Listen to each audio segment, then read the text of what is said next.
കർണാടക ഉള്ളാൽ കൊട്ടേക്കൽ സഹകരണ ബാങ്കിലെ മോഷണത്തിൽ അന്വേഷണം കേരളത്തിലേക്കും. കവർച്ചാ സംഘം തലപ്പാടി ടോൾ ഗേറ്റ് കടന്ന് കാസർഗോഡ് ജില്ലയിൽ പ്രവേശിച്ചുവെന്നാണ് പോലീസ് കണ്ടെത്തൽ. പ്രതികളെത്തിയ വാഹനങ്ങളുടെ നമ്പർ വ്യാജമെന്നും പോലീസ് കണ്ടെത്തി. വിവരങ്ങളുമായി കാസർഗോഡ് നിന്ന് അരുൺ പാറക്കലാണ് ചേരുന്നത്. അരുൺ, കൂടുതൽ വിവരങ്ങൾ എന്തൊക്കെയാണ്?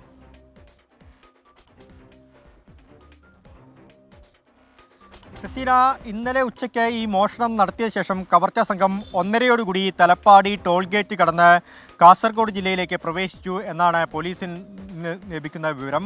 തലപ്പാടി ചെക്ക് പോസ്റ്റ് കടന്നതിന് ശേഷം ഹൊസങ്കടി മേൽപ്പാലം വരെ ഈ പ്രതികളുടെ വാഹനമുണ്ടായിരുന്നു. ആ മോഷണ സംഘം ഉപയോഗിച്ച ഫിയറ്റ് കാറാണ് ഈ കവർച്ചാ സംഘവും ആ കാറും ഈ തലപ്പാടി ചെക്ക് പോസ്റ്റ് കടന്നതെന്ന് പോലീസ് വിവരം നൽകുന്നുണ്ട്.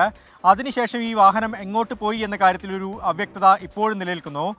കവർച്ചാ സംഘം ഈ ഫിയറ്റ് കാറിൽ മാത്രമല്ല എത്തിയത്, മറ്റ് 2 കാറുകൾ കൂടി, ഒരു ഫോർച്യൂണർ കാറും മറ്റൊരു കാറും കൂടി കവർച്ചാ സംഘം ഉപയോഗിച്ചിരുന്നു എന്നും പോലീസ് പറയുന്നുണ്ട്. ഒരുപക്ഷെ ഈ ഹൊസങ്കടി ഭാഗത്തു നിന്ന് മിയ പദവ് ആനക്കൽ വഴി വീണ്ടും കർണാടകത്തിലേക്ക് കടക്കാനുള്ള സാധ്യതകളും പോലീസ് തള്ളിക്കളയുന്നില്ല. ഈ കേരളത്തിലെ പോലീസിന് വിവരം ലഭിച്ചത് ഉച്ചയ്ക്ക് 1:45 കൂടിയാണ്. 1:45 കൂടി കേരള പോലീസ് ഈ പ്രദേശങ്ങളിലൊക്കെ തന്നെ വലിയ പരിശോധന നടത്തിയിരുന്നു. പക്ഷേ അതിനിടയ്ക്ക് തന്നെ 1:30 കൂടി പ്രതികൾ ഈ തലപ്പാടി ടോൾ ഗേറ്റ് കടന്നു എന്നാണ് പോലീസ് പറയുന്നത്. അവർ രക്ഷപ്പെടാനുള്ള സാധ്യത തള്ളിക്കളയുന്നില്ല.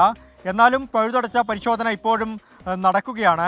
ഈ പ്രതികൾ ഒളിച്ചിരിക്കാൻ മഞ്ചേശ്വരം, പൈവളിക തുടങ്ങിയ പ്രദേശങ്ങളിലെ ഏതെങ്കിലും ഒളിച്ചിരിക്കാൻ സാധ്യതയുള്ള വീടുകളൊക്കെ തന്നെ പോലീസ് പരിശോധന ഇപ്പോഴും തുടരുകയാണ്. ഈ മാംഗ്ലൂർ സിറ്റി പോലീസ് കമ്മീഷണർ നേതൃത്വത്തിലാണ് ഇപ്പോൾ ഈ അന്വേഷണം മുന്നോട്ട് പോകുന്നത്. ബാംഗ്ലൂർ കേന്ദ്രീകരിച്ചും പോലീസ് അന്വേഷണം നടത്തുന്നുണ്ട്. ഈ ഫിയറ്റ് കാറിൻ്റെ നമ്പർ കർണാടക നമ്പറായിരുന്നു. പക്ഷേ ഇപ്പോൾ ഈ അന്വേഷണ സംഘം പറയുന്നത് ഇവർ മഹാരാഷ്ട്ര സ്വദേശികളാണ്, ഈ കാറ് മഹാരാഷ്ട്രയിൽ നിന്നുള്ള കാറാണെന്നും അന്വേഷണ സംഘം പറയുന്നുണ്ട്. എന്തായാലും ശക്തമായ അന്വേഷണം നടക്കുന്നു. പ്രതികൾ ഉടൻ തന്നെ വലയിലായേക്കുമെന്ന സൂചനയാണ് ലഭിക്കുന്നത്. ക്രിസ്റ്റീന.